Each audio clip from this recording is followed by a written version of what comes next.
I'm recording, so it doesn't really like the audio I can chop up and make for the podcast, but Yeah. the physical setup of everything and I just for the behind the scenes and everything, just content documentation and everything. Gotcha.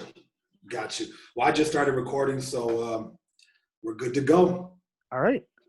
All right, everybody. Thank you for once again tuning in to the Permanent Lifestyle Podcast.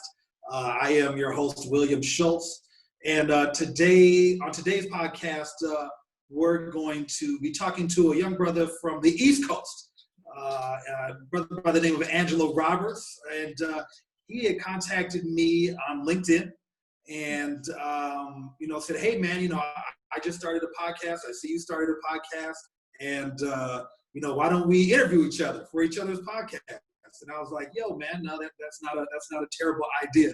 So what we did is we got in contact with each other, kind of felt each other out, and it felt like it was a good scenario for both of us. So the thing that's unique about Mr. Roberts is he is in part of an industry called the virtual assistant industry. Yes. Which is an industry that not a lot of us really know about unless you're really in business. And I think it might be, maybe, correct me if I'm wrong, it's kind of a newer industry, or is this something that's been around a while? I mean, it's still very new relatively when you think of industries. It's a 2000s industry, I'd say, roughly, 1999 ish. I actually did a small amount of research on it. I believe in like 1997 or 1998 or something like that. The term virtual assistant was coined when this lady was an assistant over the phone.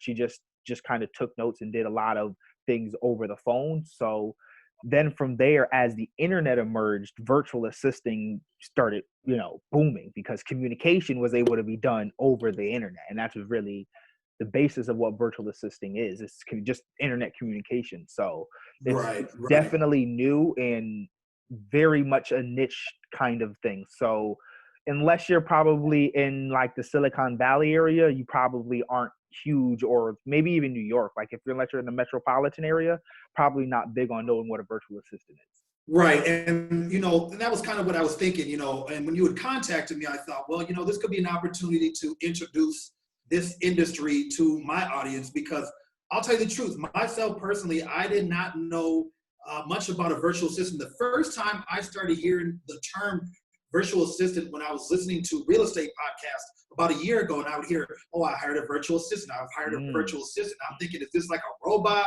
or what is going on? And then when I jumped on LinkedIn, recently got more active on there, I started seeing a lot of people offering virtual assistant virtual assistants. Yeah. So I found out kind of what it was. So when you contacted me, I was like, this is a great opportunity to kind of talk about this industry and let people know that this is out there, because as you obviously know, the world is moving at such a fast pace, and we all have so much going on with family, with businesses, with side hustles, with TV shows and distractions. Sometimes you need somebody that can come in and help take something off your plate. Is that a fair statement?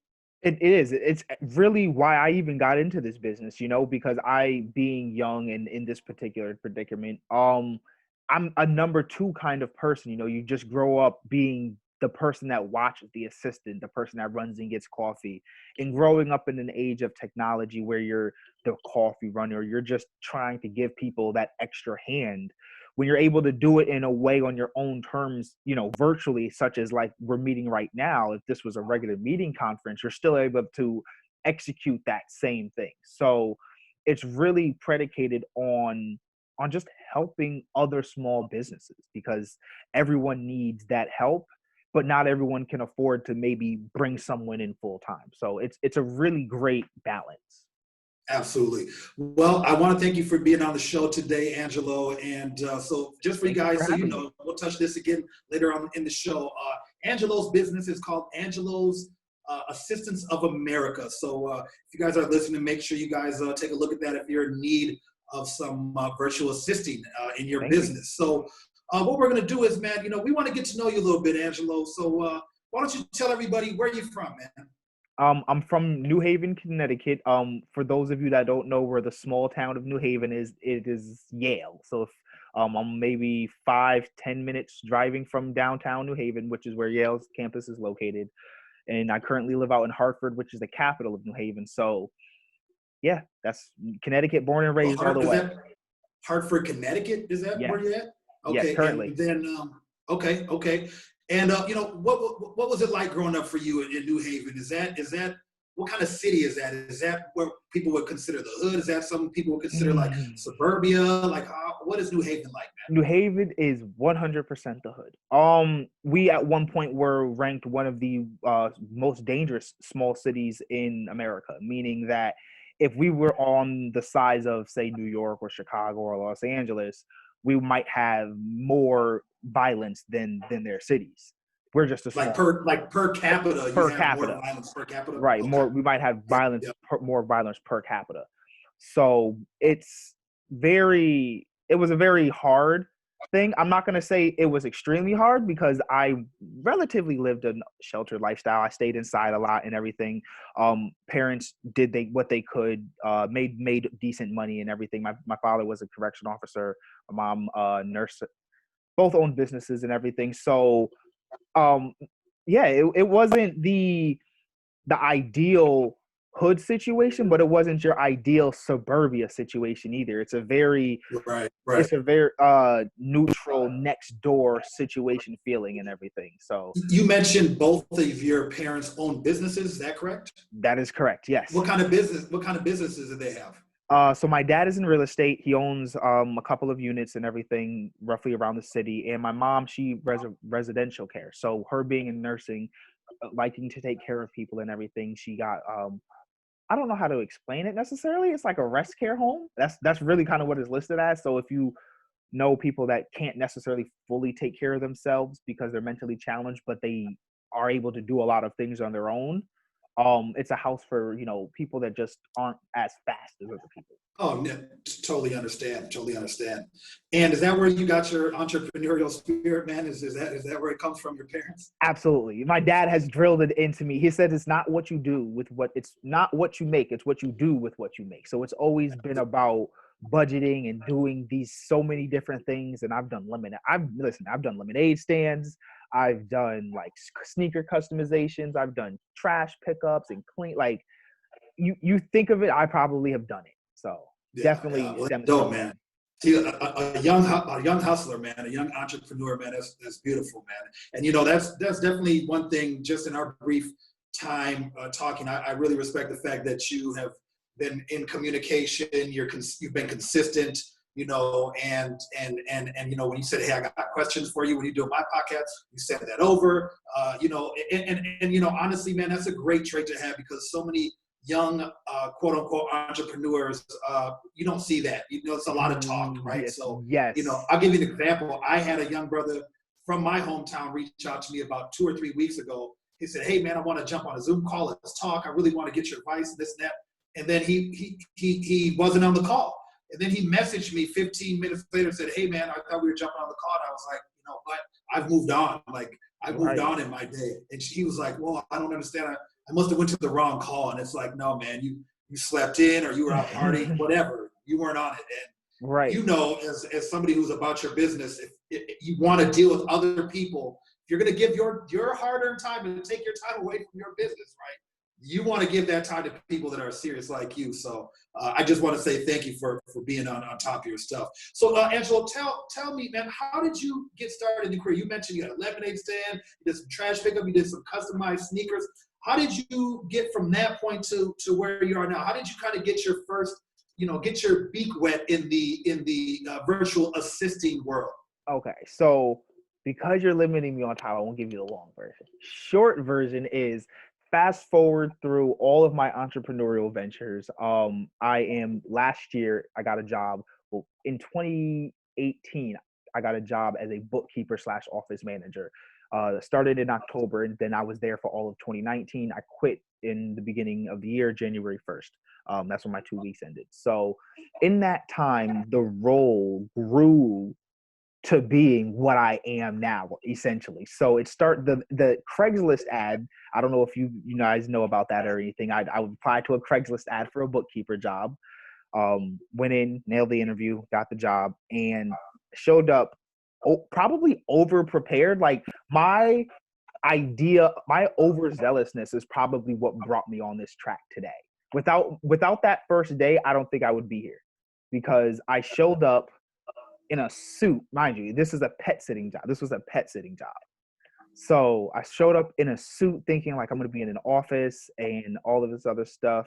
And I brought my own laptop, brought my own bags, and was ready to go. There was no computer for me, nothing started, and I really just kind of took off from there. So as the role continued to grow, I started gaining more responsibility. So it really grew to being almost like a businessman. So I had so many different things I was responsible for. So this business, the original business was a pet keeping business, and you were applying to be a bookkeeper. Is that correct? Correct. Okay. Okay. And had you had straight on bookkeeping skills previous to that, or like a bookkeeping job, or were you like, yo, I just want to get into this? No, I actually go to school for accounting. So my major in college, I go to a 2-year university called Gateway. It's a small community college in New Haven. I majored in accounting, and I've been doing, unfortunately, but to my advantage, I have been an accounting person my entire life. So I was 7 years, no, 7 years old, seventh, eighth grade when I very first read, Rich Dad, Poor Dad and everything, which led me on the journey. So I was doing accounting like in high school. All of my electives, like I did, like instead of study hall, I took like accounting and business courses and credit classes and stuff like that. I did have the ability and fortunateness to go into a private high school, so there was also that. Okay. Yeah, I was the complete opposite, man. I ran from math like it was a demon coming at me down the hallway. As a lot of people do. Yeah, but I tell you what, man, it's in today's world, data rules, and it is a great skill to have. So, man, that's awesome, because it's just, and again, because there's so many people that are like me, that makes you and your skill set that much more valuable to people like myself, because as my business grows, then I'll be hiring people you hire your weaknesses, right? So if that's a weakness I have, I would bring you on board for something like that. So you started out with this pet job, and you said you started out being a bookkeeper, but then you started going into being more management roles. So maybe can you talk a little bit how that role expanded and some of the different things you were doing as that role expanded for you? It's a very small company. So, it was her running it, and then maybe 5, employees who were the pet walkers and everything. And so me being the bookkeeper, I was the only office person, like the only other person with office assistant and administrative anything. And the fact that I'm the one who had the, bookkeeping knowledge, the let alone the owner not knowing what she was doing in the bookkeeping. So I'm walking into like a mess. So I was extremely excited. I was like, oh, I get to really show off my skills now and what I've learned. And it really just started giving me more stuff. She was happy with the results and just gave me more responsibilities. I had to start covering for other people's walks. So now it was like, doing manager roles of covering, making sure people are at their walks, making sure that the people are doing their walks properly and timed right, doing payroll.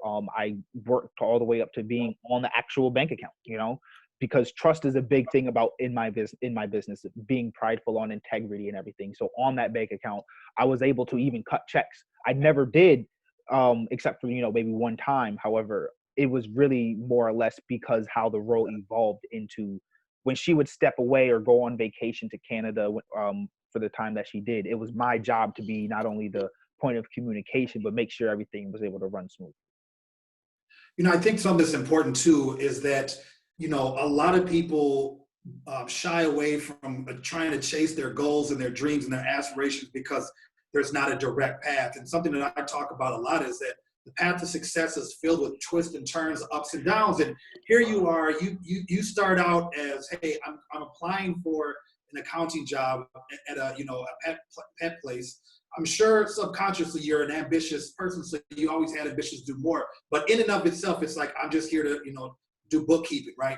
And then this thing evolves to the point where a little over a year later, now you're starting your own business. And I think it's important for people listening and watching to understand that the path to success isn't exactly what you think it's going to be all the time. Sometimes you start in one place with a whole mindset that's completely different from where you might Completely. end up. And I think it's important for people to know that. So I want to, Angela, I want to touch on your industry as a whole. Let's talk about virtual assistants and what they are. So, in a nutshell, tell me and tell the audience, what is a virtual assistant?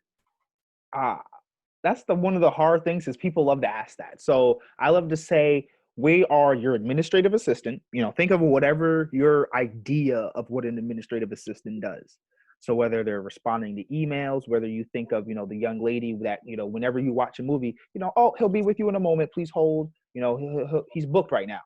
Whatever you think of what that person does or any administrative assistant does, if they were not physically there, would they still be able to do their jobs? In those times before, for a lot of people, unfortunately, a lot of people that I would even consider my client base or audience, they would say no. However, growing up in this age of technology, information, and how fast we're able to communicate, look how fast two people from two separate sides of the world were able to get on a meeting together. And Absolutely. it's really evolved. So because of the different forms of communication and technology, that whatever you think of the assistant doing, sitting down at her desk, she is and he is no longer having to be actually there. They can be home and do that. So whatever you think that they do or you would ask them to do, I do that exact same thing. So you might say, hey, I'll move my booking from 5 o'clock to 6 o'clock the next day. I need this email done. I need this order sent out. I want to make sure my kids are picked up. So send them a taxi, or in this case now an Uber, because you can schedule Ubers and Lyfts. And then make sure that my bills for my particular this house and this house are paid. You call them for everything. I say I'm the Jarvis for your business. If you watch All Iron, right. I'm Jarvis for your business. Well, let me ask you this. Maybe you could do it like this so we can simplify it for the audience so they can visualize everything. Mm-hmm. Give me like a bullet point list. If we were to say, give me 5 bullet points of what Right. a virtual assistant does, because sometimes it could be like what, answering your emails for Correct. you, scheduling your meetings. I So do that maybe too. give me 5 to 10 bullet points of this is what it is, and maybe that'll help All really right. paint a clear picture for the audience. I'll do some things that I'm actually doing. So I'm doing I'm data mining. Someone has a piece of paper with a bunch of addresses on it. Pull out all the addresses that are businesses. I'm doing return emailing, making sure that clients get thank you emails, making sure that emails are getting sent out so schedules can get set up for scheduling, booking appointments, booking for people to meet like this. So say this was a big person, me and you would have met because I scheduled that appointment. I would have reached out to you, answering phones. This lady reached out to me saying she's starting a new business and says she needs someone to get customer service done, replying to Instagram, getting social media done. I also can do website setups, website maintenance. If you can think of it and it can be done on the computer, I can do it. If it can be done on your computer, I can do it because of my software. I'm able to access your computer. So as long as I have access to your computer, I can do whatever you need me to do that you would do on your computer. Why do you think that this industry has grown so much over the years? Is it the technology? People are Is lazy. it how busy people are? Is it a combination of People things? are What do you think? lazy.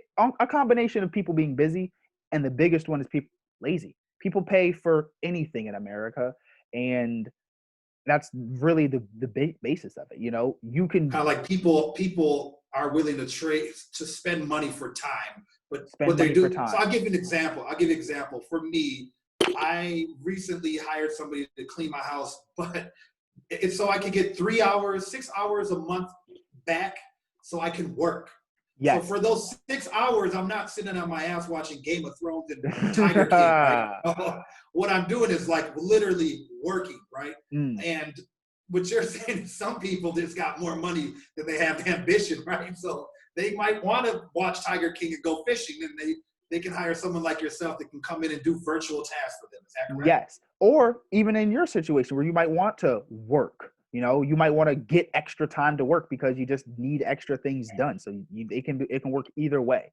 Yeah. Your Yeah. 6 hours of free time is what you choose to do with it. Whether you choose to mentally heal, physically heal, go harder on your work, tend to your kids, make sure that you take your wife out on a date. Your 6 hours are your 6 hours, but you got your 6 hours back, and that's what is really more valuable to you than anything is that those 6 hours. Yeah, for me, having that 6 hours to do all of those things except cleaning is more important to me, and because it's just for me, cleaning doesn't do anything therapeutically. It doesn't do anything for me, for my business and my family. So if I can afford the ability to pawn that off, I do that. So let me ask you this: so how are can you be somebody's virtual assistant in a different part of the world then? Yes. It takes a dedicated virtual assistant. Now, let me make that clear. You can, that's that because that's me. I'm going to be a virtual assistant in a different part of the world. I am a world traveler. I love to travel. I go across the countries. And so that's what I really would like to do, and one of the reasons I started this business. So it does take a dedicated virtual assistant because you're going to have to work against time zones depending on who your clients and where your clients are. But if you do decide to go worldwide, no matter what, no matter where you are, you're going to have to face those time zone differences. So, I mean, Right. So let me ask you this: like, I'm here, I'm in Minnesota, you're in Connecticut, and I call you up and I say, hey, I'm looking for some help because I need somebody to manage my social media because I'm mhm. just getting overwhelmed with that. Is that something that can be done? Yes, it is. It depends on the person's budget. Obviously, the first thing I'd ask them is, are they managing their platforms with the social media tool? I actually wrote an article about different apps and tools that can help you go virtual for your own self, for your own business and everything. So I Yeah. always like to ask, are you posting on each platform individually, natively, or do you have a social media manager tool where you can post all from one place at the same time? And then Yeah. from there, Yeah. I can either manage that, or I can do what you do. I can just take over and do what you do. Now, I always say get a platform because it's going to cost. However, you'll save time on using me because I'm not going to be wasting my time posting directly. Sure. Sure. So what do you think? Not shouldn't say what do you think, but what are the most common things that you find yourself being hired to do? Emailing.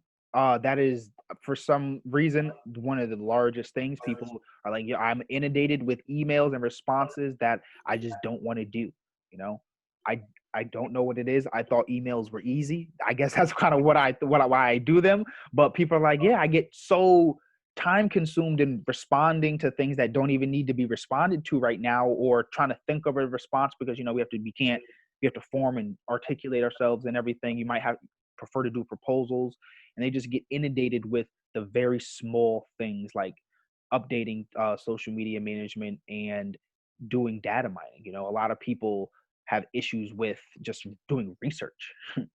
So if somebody hires you to answer their emails for them, are you completely left on your own to answer those emails, or you have to run it by them first? I mean, how do you decipher between what emails you're going to answer, what's supposed to be said? How does that work? I have my sit down with the client before I hire, or not hire, before I work with any particular person or client. I like to get to know them because as a virtual assistant, the personal connection has to really be there because you're not actually physically there. So you have to really cultivate that relationship with who you're working with so you have an understanding of what they want. And then most importantly, ask. So I always have a set of questions that I ask them. Hey, would you prefer that I responded to emails on my own, or would you like me to just respond to what you would like me to respond to that are regular, everyday stuff, and then flag what is it very important that would require your attention and you to respond, and then you can respond to it, at the end of the day. And now you only have 3 emails to look at because they're flagged versus scaling through everything. So Gotcha. you have to really just ask how they operate. So you can kind of you in that in for that particular skill set or for that particular service, let me say, you are kind of acting as a filter between the business person and their email to kind of say, let me filter through what's important and what's not important based on the things that we've talked about. I can Right. respond based on our conversation. You've given me Mm, permission to respond to this level of email. I'll respond to those. And the other ones that we know that are a priority that you need to respond to right right. away, I'm going to send those to you. And when you see they're coming from me, that's going to trigger you to say, okay, Angelo sent me this. This is important. I need to get on this now. Exactly. So Okay. it Okay. it literally makes it so if you had, time in your day where you're like, okay, I'm not sitting here responding to emails and thinking about what has to be done and what I should reply to now or later. You had, say, that can be a 3-hour job. I don't know if you know that. People can spend up to 3 hours a day contemplating and just looking through their emails. So if Absolutely. you had 3 hours where you're doing whatever, and you're just like, okay, whenever something important comes through, you can respond to it then and there, and it's done because that's the only thing you have. You're much more efficient in your time. Yeah, and I mean I know what that's like. I have a couple of different businesses, and right now I have like 5 different email accounts. So Yeah, it's a little difficult sometimes because one thing that I've learned, and I'm learning to get better about this, but I shouldn't say one thing I've learned. One thing I've realized about today's technology, because we do have so much access to each other, the person on the other end is now has a higher expectation of you getting back to them sooner, right? And right, wrong, or otherwise, that's just how it is in 2020, right? It's like right. text message, email, a social media message, and if they can see that you've read it, oh my God, Oh, I mean, you got like 15 minutes to respond. Otherwise, like, and it's funny because on your end, when you are a busy person and you have a lot going on, sometimes you might have seen it, but you just don't have the headspace to craft a response to that. So I can exactly. see where that would be great to have somebody that can come in there and do that for you. So let's talk a little bit about your business before we wrap up. We've kind of touched a little bit already on some of the services you offer through this discussion. Is there anything else besides the emails and the data mining, social media management? Are there any other things, setting up schedules? Anything else that you do in particular that you say, hey, I do really well, and this is where I think I separate myself? Um, well, I consider myself a specialized virtual assistant. There's two levels of virtual assistants. Virtual assistants would do regular, every normal stuff, and then specialized virtual assistants where they have a niche. As a specialized virtual assistant, my niche is bookkeeping, and accounting work, if you will. Not a lot of people, one, like that kind of work. Two, even if they don't mind it, it's just that is the probably one of the most time consuming parts of any business. From keeping track of your receipts, the entire bookkeeping process is just so long and inundated. That's where I really come in and specialize in, because I have methods and tactics where I cut it down all the way. So even if you don't need me to do your entire bookkeeping process, I can put in things, systems in place so that it makes your bookkeeping process faster. Absolutely. So, what kind of clients is your business currently working with, and what kind of clients does your business currently have experience working with? Very small businesses, usually solo owners or owners that have no more than 8 employees. I the most recent one is just someone who actually is not necessarily a full-on business owner right now. She's more or less working with First Data as her primary source, and then the travel on the side. However, working with someone who's in the professional industry, it's primarily all parents at this point. Professional parents is how I'd classify it. Work people that work and have their own side hustles, not necessarily businesses. They can even own businesses, but we'll classify them as entrepreneurial hustles at this point, and just listen, I want to spend this time with my kids. That's why the newest lady hired me. She said her daughter just turned like a teenager, and she wants to spend that time, these teenagers, with the family. Yeah, So yeah. she wants me to do all the long and hard work. Okay. And what kind of businesses do you want to work with? What like if in an ideal world right now, we're on YouTube right now, we're on our podcast right now, we're calling out to the world, and we're calling out to these businesses out here. Who should be working with your company right now? I don't go by business. I go by needs. So I don't like saying, "Hey, if you're in this business or you're in this business, you should call me." No.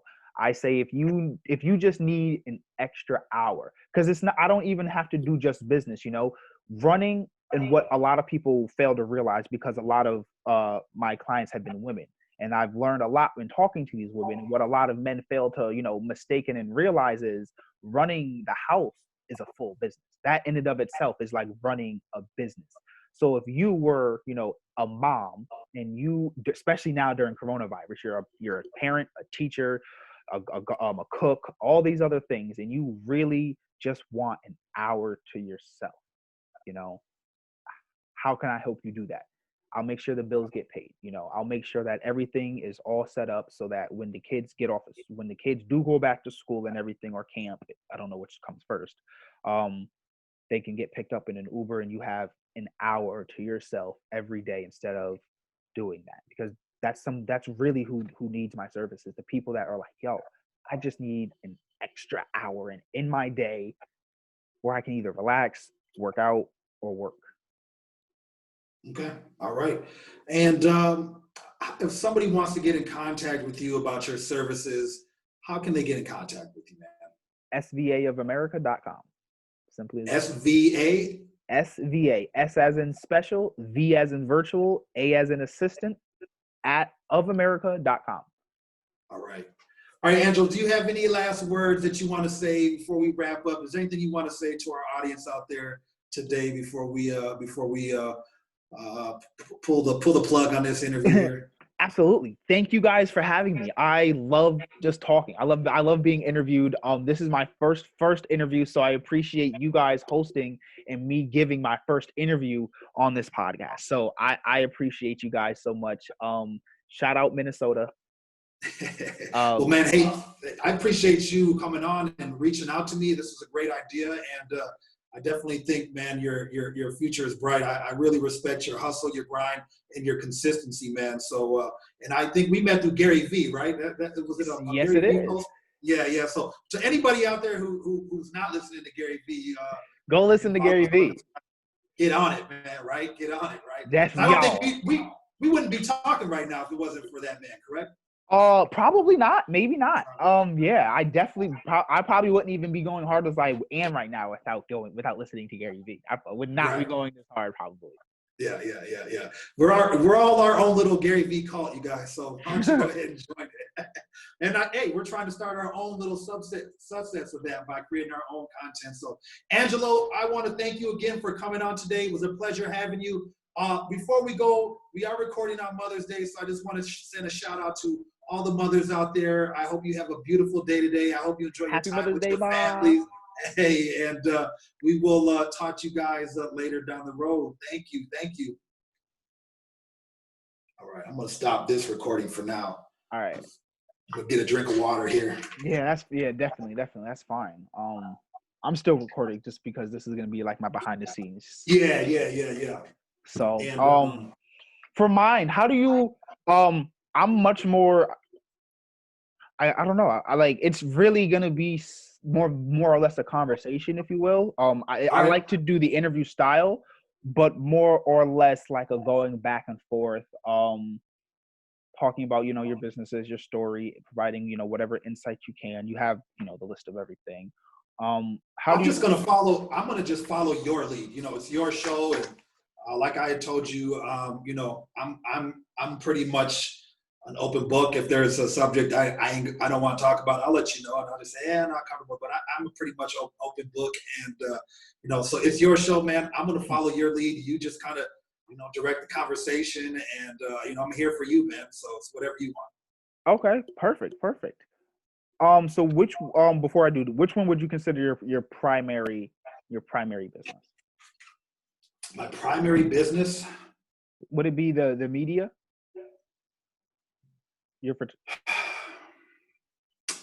I would say it's not necessarily my primary business, but my primary skill set would be sales and marketing, because I've been doing that the longest. So being the director of, because my media business is eventually going to be a sales and marketing business, right? It's just not there yet, it's just starting out as video photography. Now we're starting to create content.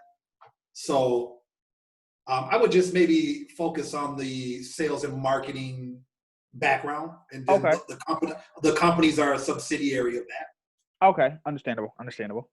And so we'll get in that. All right. I don't know how long to start. Okay, let's start this. There you go. What's up, guys? Welcome back. You are listening to the Ramblings. We have another amazing episode for you guys. We have another co host.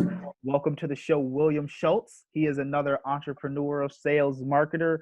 We met on LinkedIn. I sent him an invite. Gary Vee, you guys know how much of a big fan I am of Gary Vee. So great content coming today. Like, tune in, listen with your ears, with your soul, if you would. So, William, introduce yourself. Hey, how's everybody doing? My name is William Schultz. As Angelo had stated, I been working in sales and marketing for, I don't know, it seems like almost my entire life to some degree. But most recently, in the last 10 years, I've been director of business development for a couple of different restoration and construction companies, basically doing sales and marketing in the construction and restoration world. And I also have a media, photography, video, and content creation company that we just started about 2 years ago. And then most recently, a year ago, I started doing some real estate investing, and that's been going well as well. So diverse. Have you always been this diverse in your business? I would say no. The first time I kind of got into business or started looking at things from the lens of a business was I was in the music business back in the day. I think I was like 17 or 18. And a friend of mine, older friend, started a record label, man, when I was in college. And I would come home on the weekends, and he had like a little 4-track tape recorder and a beat machine and a keyboard. And I would just spend my entire weekend in his bedroom making beats. And he started a record label, and we were all kind of hood, kind of hood cats, and but I was kind of the kid that went to school, the athlete, graduated. So like I had a lot of responsibility in this record label. This was back in like when Master P and those guys were first starting. So that's when I was like, that was my first introduction. It was just a singular focus on music business pretty much from that point on, probably from the next 20 some years after that. Wow, that's long. So you consider sales, marketing, and of the such your craft. How long have you been working on your craft, and where did this craft of sales and marketing start? I mean, I was thinking about this earlier before today because I knew we were going to be talking today, and I figured that we're both Gary Vee fans. So I think that I want to give the most value to your audience Mm-hmm. and the most value to people listening out there. And I want to talk about things on a deeper level. And I think for me, I've always been in sales or marketing, and I'm going to tell you why. I grew up without a father. Mm-hmm. Okay, so I grew up without a father in my home, and I grew up without brothers and sisters. So I'm an only child. And I think my whole life, I've always been trying to sell myself to people. I don't know Okay, if that makes sense. So, and it I'm does. sure there's Yes. people listening that will be able to can relate to that. And I think when you're in sales, part of your job in marketing is to sell yourself to your potential customer and your client. And I think that's where I developed my skill as ever since I can remember. I always wanted people to like me. Now, don't get me wrong. I'm not going to go out of my way and get out of character. All right, Mm. for somebody to like me. But I'm going to put myself out there and in hopes of getting somebody to kind of be attracted to me Mm. and like me, and at that point in time, develop a relationship. Wow. So how would you say that mentality has affected, everything that you've done in life, If you've considered yourself someone to open yourself up, how has that, would you say, has affected you going out throughout your life? Well, there's two ways to look at it. I mean, it's affected me in both positive and negative ways. Because on the negative side of things, you open yourself up to more criticism. You open yourself up to more, negative people in your life. You open up yourself to, more mistakes because, let's be honest, most people that are sheltered or closed off, the main reason they're like that is because it limits their exposure to mistakes, right? And Right. and so it opens you up for more bad things. Conversely, it opens you up for a lot more opportunity, a lot more good things, a lot more good relationships, And one of the great things that I've learned, didn't learn like my whole life, just figured Mm. out somewhat recently over the last couple of years, the negative things that it opens up to you always have you learn lessons from. So, Mm. even though it opens you up to some negative things, on the flip side, man, you always learn more from your losses than your victories. Yeah. So all those mistakes that you've made opening up yourself, you learn from. So honestly, there really isn't any bad to it if you really look at it that way. Wow, that's definitely a really light way of looking at things, a glass half full kind of person I see.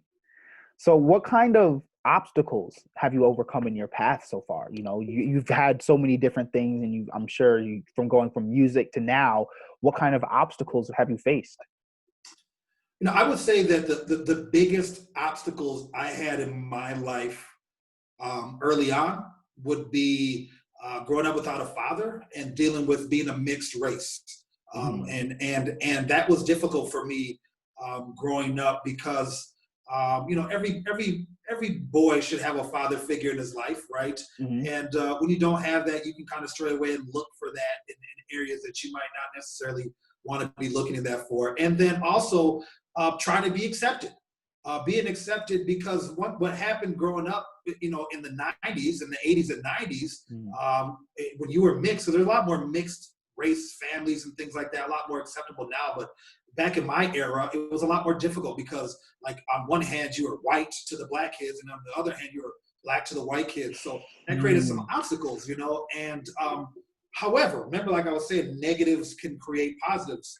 As I was going through my teenage years of 20 years, those insecurities led me to make bad decisions and put me in bad situations. But as I've gotten older, what happened is those situations of race, no dad, wanting to be liked, actually turned they actually blossomed my skill set. So like now, dude, like right now, I literally can go over to the hood and hang out with some brothers that are, thugging and drugging, man, like hardcore. And we're cool. We're eye to eye. I can also I was just hanging out with a city council member, like 2 months ago, hanging out at an election party, and I can hang out with millionaires and high society cats and everything in between. So the challenges that I faced have, obviously led to a much more developed and refined skill set, and they become strengths, not weaknesses. So, offshoot question of that, being of someone of, I would say, of similar nature, of two crowds per se. Talk about, the difference in when you're navigating those boroughs and trying to get your message across. You might be trying to get the same message across, but in each situation, how do you navigate? How do you choose to navigate? That's a tough question. I don't. I think you might have to throw me a scenario out Okay, before I so can give you a concrete uh, answer. for example, we've talked about before, people having the entrepreneurial mindset in their goals, but not necessarily making the actions to, take on those goals. If you were giving advice to, whether it be your brother or a council member, how would you say, hey, whether you're giving advice of critique or criticism or of improvement, how would you change that message? Some people are the same way, whether they're out and they're liked by both. Some people kind of mold themselves and change. Do you use the same dialect? Do you talk the same? Well, obviously, if I'm talking to some brothers from the hood, man, that I grew up with, we're gonna talk a little differently in order for me to get my message across. But the thing versus if I was in a room with a bunch of, millionaires that grew up in the suburbs and aren't really used to how, hood cats talk. I'm gonna be, in terms of my terminology and the way I articulate myself, it might be different for the audience, but who I am at my core is gonna remain the same. And typically, what I can do in those situations is use experiences Mm-hmm. and use my personal experiences as reference points, right? Because if you're in the hood and you're talking about you overcame a certain mentality, that resonates whether you're in the suburbia, that resonates whether you're in high society, that resonates whether you're in the hood, because everybody can respect somebody that's come from something and overcame it. So if I was to say, yeah, man, here's a good example, like 10 years ago, and this is a true story, 10 years ago, I was living in my mom's basement, man, because I was working in the music business. The economy had crashed. Things were tight. I was living in my mom's basement, and my kids were living. My two sons were in her what used to be her office, but she made it into a bedroom for us. I was living there for almost 2 years. You know, I can tell that story to any crowd and any audience, and regardless of the words or the vernacular, the English, Mm. the whatever you want to call it, the slang I use. No matter who's in the room, they're going to hear that story and they're going to be able to draw something to that, resonate with that. Wow. I like that. So in what you're doing, moving back towards business a little bit, in your craft, do you have anything that you're currently working on right now that you'd like to talk about? Is there any project you can say that is really testing your skills, and how is it testing your skills? I would say that the project that I'm working on is myself, and Mm, it's pushing myself to the limit um, in terms of what I can accomplish and what I can do. And then to take that a step further, the actual project I would say would be the personal branding. I mm, have been working on, probably started really, really like getting serious about working on my personal brand maybe about three months ago. Um, and that's been a challenge because, again, not to beat a dead horse, but listening to the Gary Vee stuff, it's really important to put yourself out there. The only thing that was holding myself back was, insecurities, things in my own head that I should build a personal brand because, again, because I've been through so much in life, I have a story to tell. I have a lot to share, and I think I can impact people's lives in a positive way. So I had to just get off my ass and get out of my head mm, and start putting myself out there. And the reason why that's a business project is because if I'm going to be my own proof of concept, meaning if I can build my own personal brand and then build my businesses off of my personal brand, now I have a business that I can go to you and say, hey, Mr. Angelo Roberts, how would you like me to help you build your personal brand? Because I did it for myself. I right. can now do it for you and help you grow your businesses. I like that. Now, for the people that are listening, they hear that, but now what would explain what steps you personally have taken in bettering yourself? Because people say, oh, well, if you want to go to good business, you have to find what makes you happy, and you have to be happy with what you have, and all of this other stuff. But when you're not at that point, it's kind of hard to see that at the end of the tunnel. So, what steps do you or have you taken to really put yourself in this better kind of position? Well, I was on I did a podcast with a brother here in Minnesota, opened up his own boxing gym and 24 fitness center. It was like Anytime Fitness / boxing gym, first of its kind.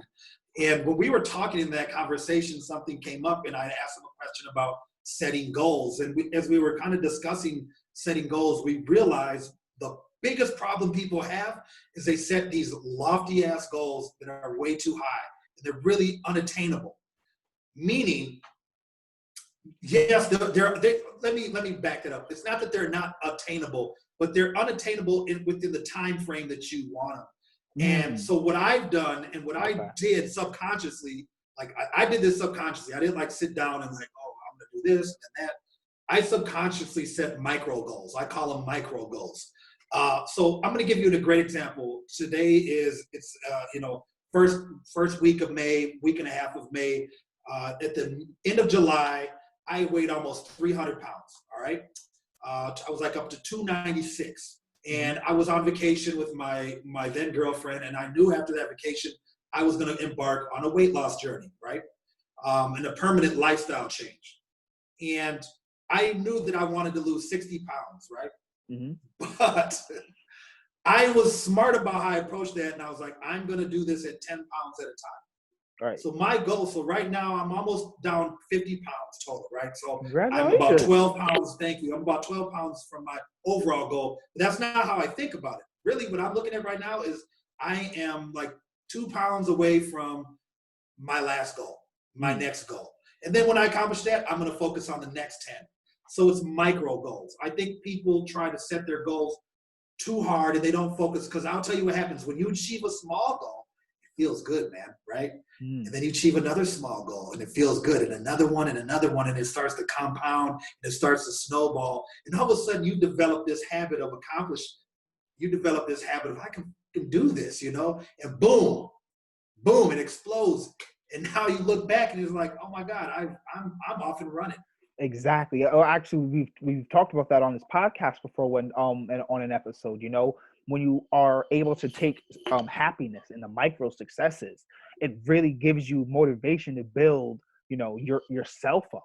If you don't have a support team, or if you don't have people gunning for you or anything, taking pride in those small micro goals that can give you that motivation of, hey, I accomplished this. If you took it a pound at a time, like, hey, I got down a pound, I want to get down another pound, and then before you realize it, you're down your entire goal. That's really something that's compounding and very motivational. So moving again into business, what are you looking forward for in the future? We are all entrepreneurs and visionaries here and everything. What are you what are you aiming for long term with your business? Long term, I would like to be able to create enough of a business structure. And I kind of got like a 9-year goal, but that's kind of where I have it at. I'm trying to create a business structure through real estate investing and then through my own skill sets to where I have a business that kind of runs itself, that I oversee, so I can take my time and my resources to help underserved communities. Like, my overall goal is to get in the underserved communities and help. And that main goal is going to be to help people in underserved communities become financially literate. Because I believe that too much of what we focus on is the government owes us. And you said you read Rich Dad Poor Dad, so Yes. you can understand where one of the things he always harps on in that book is the poor don't teach themselves about money, right? So I wanted to get into my community that I came from, and I want to teach them how to get money, but not just get it. Like a rapper's like, go get the bag, go get the bag. But the rapper, they're telling you to buy gold chain, spend it at the club and pop bottles. They're We're gonna not have to telling work on you, that together. Ralph, so that's my thing. I want you to learn how to build your credit score. I want you to learn what good debt and bad debt is. I want you to learn what a good investment is and what a bad investment is. I Okay, want so us real quick, what for these people, you're in real estate, you're in all of these different things. So at some point, investment is going to have come up. The word investment versus cost. Explain investment versus cost, and good debt versus bad debt. When you're dealing in multiple different areas to these people, we want to bring as much value. What in your terms, how would you describe an investment versus a cost, and then in flips of that for the good debt versus the bad debt? Well, I'm going to make it real simple, because I know sometimes our financial guys are a lot smarter than I am, and so they use big fancy words and terms that I don't understand. You can probably sympathize with that because you've been an accountant and you're really good with math, and that doesn't work for me. So I like to explain it to where people Keep it can simple. figure it out, Yes. right? So I would say that a cost, right? A cost is a car, okay? The reason why a car is a cost is because it loses value every single day, all right?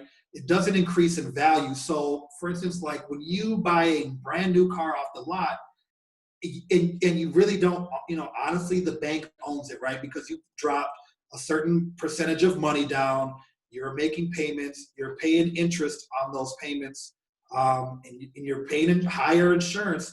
You're spending a lot of money on this thing that's losing value. That's a cost. Conversely, if you take the money that you dropped on that car, you're spending on that car, and you buy let's say a rental property, well, that property, real estate doesn't typically lose value over time. It goes up in value.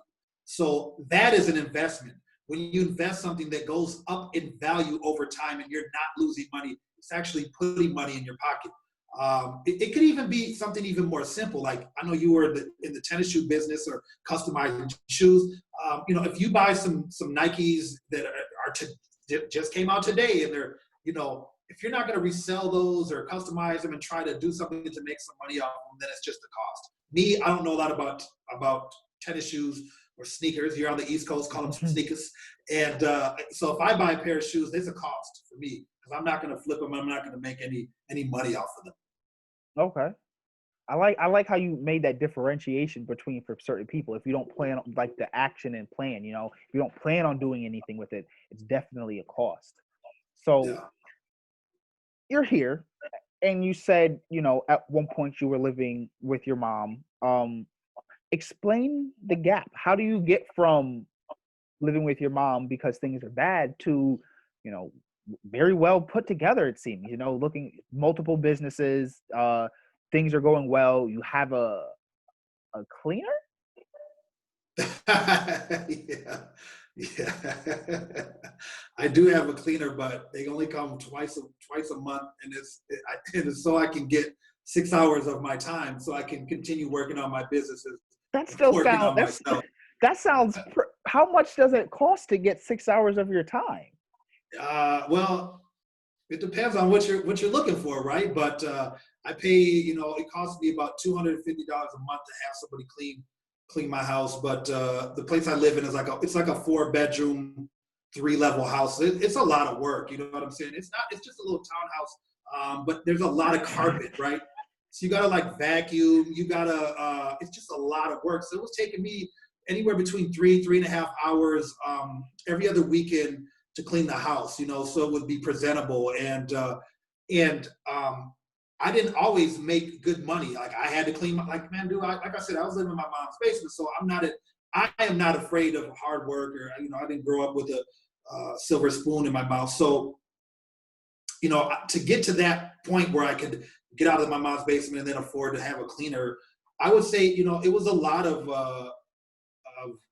having to do a lot of self reflection and a lot of self accountability, and a lot of having to be patient.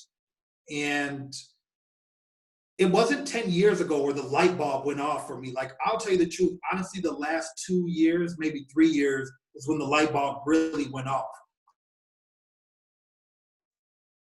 So the 7 years leading up to that was a lot of ups and downs, but I was still moving forward, right? I was still trying to better myself little by little by little. And I would say the biggest key to that, to really ask your question, would be being patient and moving forward. Being patient and moving forward at the same time. And what do you mean by being patient and moving forward at the same time? Well, if I was in my mom's, here's a good example. When I was living in my mom's basement, she had this couch, right? I wouldn't even call it a couch. It was like wood, and then it had like a thin mat on it, maybe about this thick, so maybe like 4 or 5 inch cushions, I should say. Right. And that was like cushions on the butt part and on the back part, and that's what I slept on for almost 2 years. And my mom would say, "Why don't you buy a bed?" And I was like, "Because I never want to get comfortable, because I don't want to live here. This is not where I want to be." I So love that. I love that. I never bought a bed because she was like, "Let me get you." I'm like, no. I'm gonna, and it was fucking uncomfortable. It was cold down there. It was a little moldy. But while I was there, I knew that I wasn't gonna be here forever. So that allowed me to be patient, right? To say that this is not what I'm confined to. I'm more than this. This is temporary. And every little step I took, it was a step to get out of that basement and move on to another different place in life. So I had to learn to be patient with myself where I was at in life, because I knew mentally I was moving forward. Sometimes you don't physically move forward in life, but mentally you're there. And it can be frustrating. Don't get me wrong. Not every day I had rainbows shooting out of my butt. You know what I'm saying? It wasn't like sunshine. I wasn't that happy all the time. Right. But over time, I was able to get out of that situation, but it was all up here. So we've changed paces a lot since coronavirus and everything. You being a sales and marketer, you dealing primarily with people and everything. How has this challenge, or how have you been overcoming this particular obstacle in your life? Well, so for my kind of like my day job, my day business, I'm director of business development for a company called Rainbow International Restoration of St. Paul, Minnesota. And we're basically a water, fire, mold, storm damage company. Basically, we deal with a lot of insurance claims when things are messed up on people's houses. So my primary client base are insurance agents. So I spend a lot of my time going into insurance agent offices and introducing myself, introducing our business, building relationships with them. When our quarantine and shelter in place stuff came down, obviously that part of our business and my sales and marketing, that's gone. It doesn't exist anymore. I can't go to any offices. So what I've been doing in that business is we've started to create more content and do more stuff online. I have a call sheet. Oh, I thought it was laying out here somewhere. I have a call sheet. I've been calling my agents on the phone.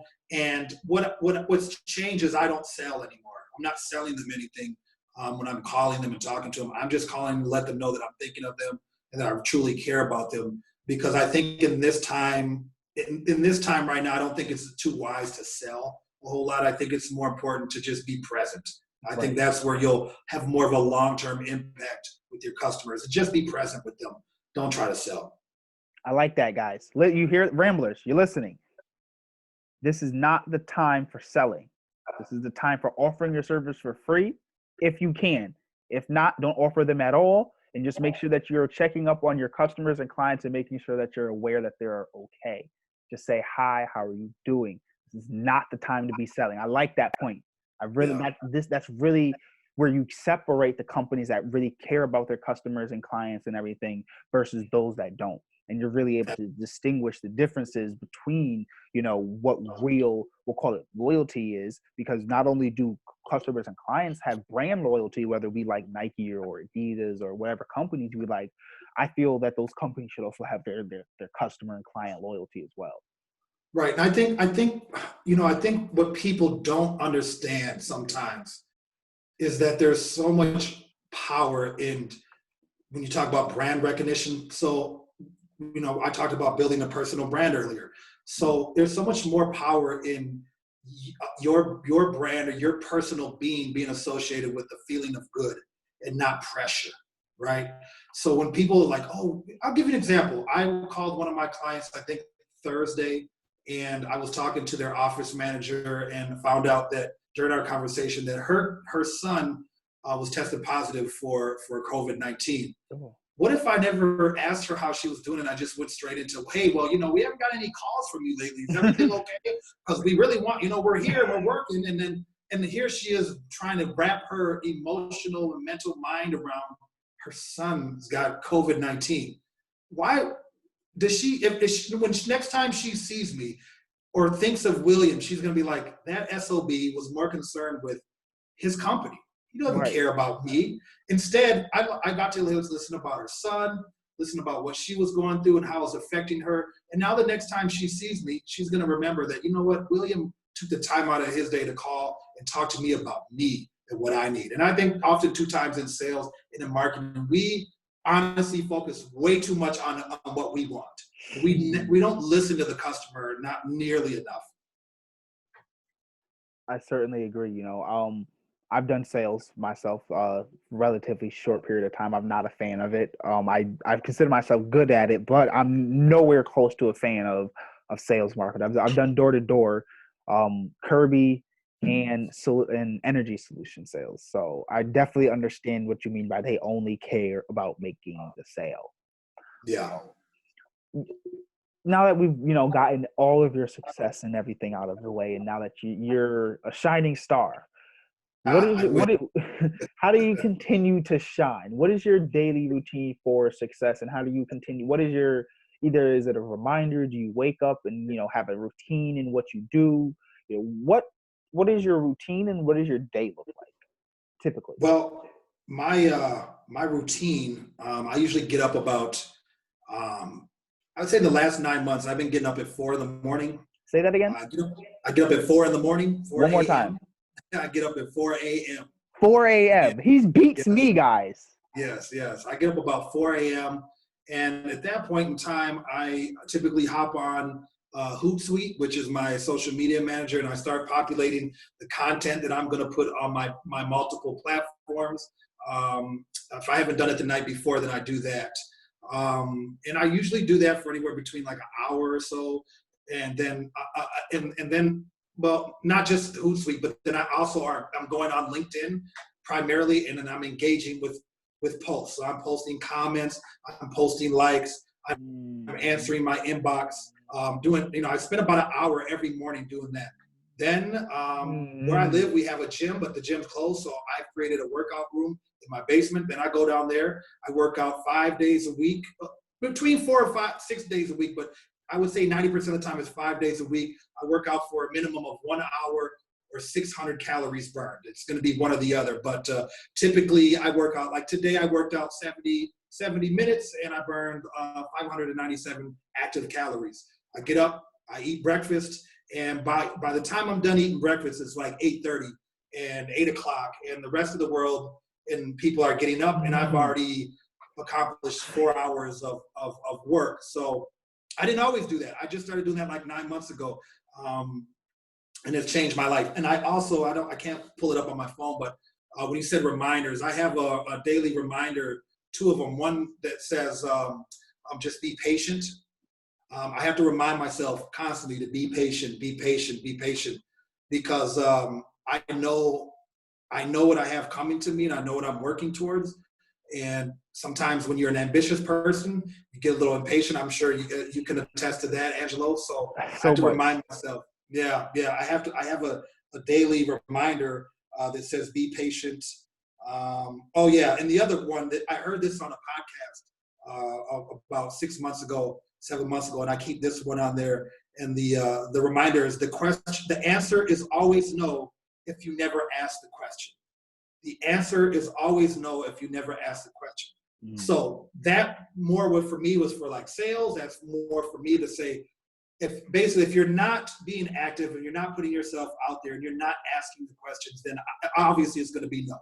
And that could be like dating. That could be, maybe there's this girl on Instagram you've been like crushing on, man. Ask her out then, man. If she says no, so what? That's it. Because you know what I'm saying? So it's just more like a go for it. And it's reminded me to stay aggressive. Stay aggressive. I like that. I really do. So we've covered a number of things in this podcast. How would you like to wrap it up? What would you like to say what advice, tips, wrap ups? How would you like to end your segment today?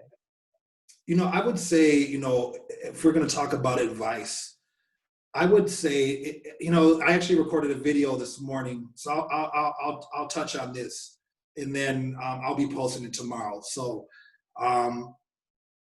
what I realized is that most of my life, not even all of my life, I've been afraid of success. I've been afraid to succeed. And for the majority of my life, a lot of people saw, because I've done a lot of, like I had a record label, a promotion, I was doing shows, and people thought like, oh my God, you're doing all this and that. But in my mind, I was still scared. I could have went and pushed way harder. You know what I'm saying? But deep down inside, I was afraid to fail. I was afraid of what people thought. I was afraid of what people would think if I failed.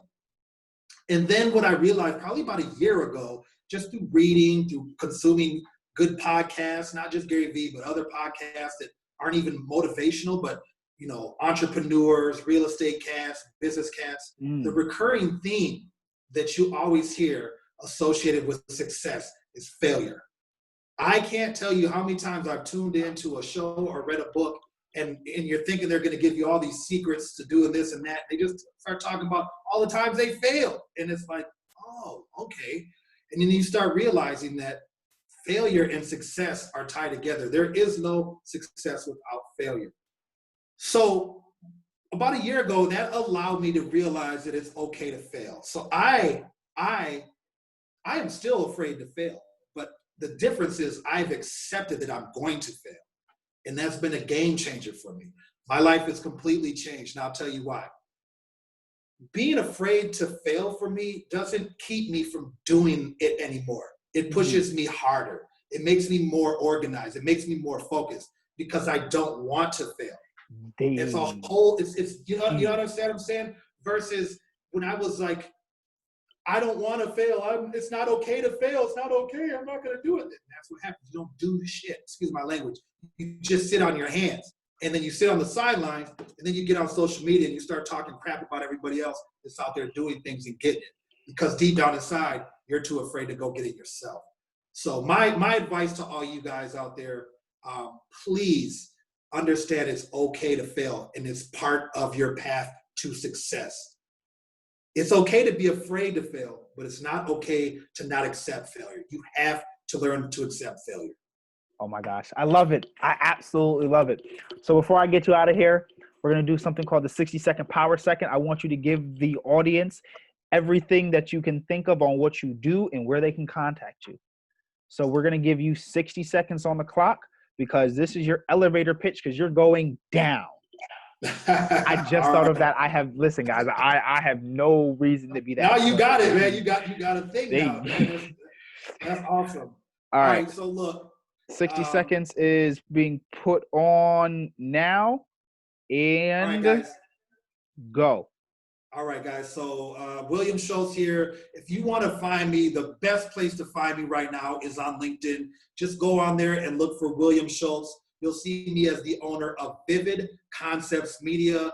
You'll see this beautiful mug on there. And honestly, you can find me through Angelo as well because we're obviously connected on there as well.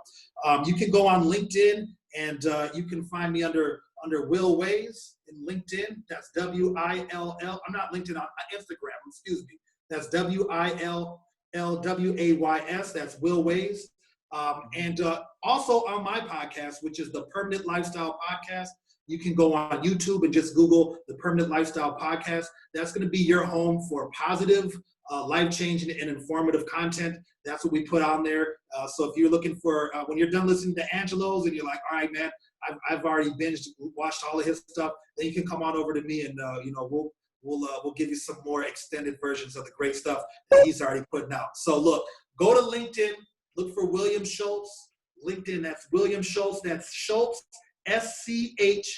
You can find me on Instagram as well at Will Ways. We absolutely love it. Thank you so much for joining in today. Thank you for having me, brother. I really appreciate you having me here. I want to say a shout out to all the people on the East Coast. The Ramblers, is that what they're called? The Ramblers? We call ourselves the Ramblers because we just talk. All right, man.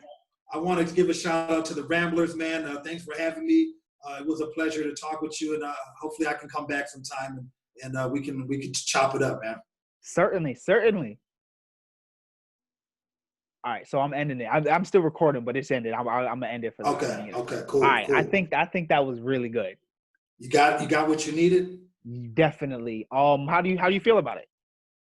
Cool, man. Like I told you, I'm down to just chop it up. So it's all good, man. I enjoyed it. It's nice to not be the one doing the interview. It was the first time I've been interviewed. What? I wish we would have gave that a thing. All right, so I didn't think about it until just now. So, but thank you. I do appreciate you doing it. And having me on your podcast and everything. I enjoyed it. So my first time being interviewed. So we both were first then. So we'll definitely make that a part of the promo leading up to your release or whatever. I don't know if you do promo or stuff. I'm definitely doing promo for this one. So all my special ones where I feel like, okay, these are really good podcasts. I'm like, okay, I'm gonna do something else. Get some time to get some promo on it, get some, and get some material done for it and everything, and then go from there. So yeah. And I think I already recorded the promo last night for this. So I'll have this one posted up probably next weekend. So I'm gonna try to start posting them every Monday. So it'll probably come out. It'll either be up by the weekend or a week from Monday. Okay, I have two more that I've already recorded that I'm gonna be posting up. But one of them was like I was doing a kind of a LinkedIn tutorial. So it's not really a podcast. It's just me rambling about LinkedIn to a small group of salespeople. So okay, definitely understandable. This should be coming up because I want to start doing rollouts on Wednesday. So Okay. this should be coming out roughly on Sunday, Monday. My podcast comes out daily, so I'm Okay. actually going to be going to record another podcast that will be coming out for tomorrow after this. Okay. Um, Okay. And shoot me when you have time, today or tomorrow, shoot me a link to your podcast so I can subscribe and have you in there. just type in on any. What do you listen to podcasts on? Like, okay, Well, honestly, I haven't even done the audio thing yet. I've just been doing YouTube. I haven't even got to the point where I put it on audio yet. Oh, Because I'm, word! It's just on yeah, YouTube. How yeah, many people yeah. do people watch it? Because I have Yeah, like I mean, one video, and I have like 2-3 videos and one view. yeah, well, you gotta look at it like this, man. A lot of people listen to YouTube. You know what I'm saying? So I look at YouTube not just really as a video platform. I think of it as an audio platform, and because when I listen to podcasts, like for instance, if I watch a Gary Vee lecture on YouTube, I'm not watching it. I have it playing in the Yeah, background while facts. I'm making breakfast. So for me, I went with YouTube because it was just quicker. I can just upload it and it's there in 20, 30, 40 minutes depending on, and then it's there and it's easier for me to direct traffic to it. So next week, if I have time, like during this week, I'm going to start getting the audio stuff together, and then I'll have 6 or 7 podcasts. So I just go to YouTube. What is the name of your podcast? The I listen Ramblings. to it on Apple. So Okay, okay. If you go on Apple Music, just type in the Ramblings. The Ramblers. Yeah, the Spelled Ramblings. The not any Ramblings. special spelling. No, the Ramblings. RAMBLINGS. Gotcha. Yep. Yep. Um, So yeah, I just released my stuff for this week. okay. Have you heard of Anchor? Yeah. Yeah. I think I got it on my phone. Yeah. You can go to the website. If you type in anchor.fm, Yeah. one, it distributes it to all the platforms. That's how I use it. Oh, Anchor does that? Okay. Yeah, it Okay. distributes it to the platforms for you when you post it. So not only can it stream from the Anchor thing, Okay. it posts it onto like the platforms for you.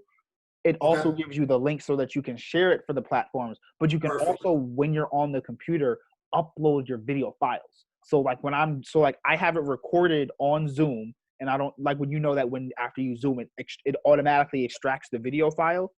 Yeah. What I do is I take that extraction of the audio and just upload it straight onto anchor.fm. Yeah. Yep. So it automatically straight uploads it, and then I cut it up from there. I'll be on Anchor by Wednesday at the latest. Perfect. Let me actually right now I got to work on figuring out why my webcam's not working on my Mac. So that's what